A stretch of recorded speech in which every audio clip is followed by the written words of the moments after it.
Қазақ тілі мен әдебиет сабақтарында ұлттық құндылықтардың бастауы ол сапалы білім мен саналы тәрбиеде.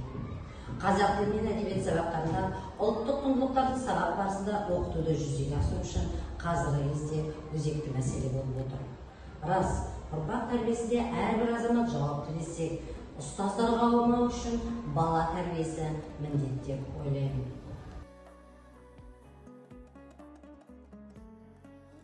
Төлен Әбдіковтің қонақтар әңгімесінің өзі ұлттық құндылығымызды тереңдетіп жатыр деуге болады.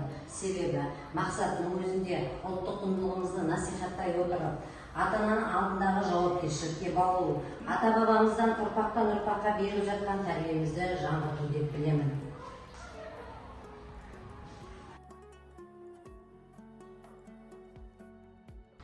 Біртұтас тәрбиені жүзеге асыру барысында қазақ тілі сабақтарында ұлттық құндылықтарды игеру арқылы жеке тұлғаны дамытуда ұлттық құндылықтарды ұлттық құрметтеуден басталады деген ұйғарымға келдім.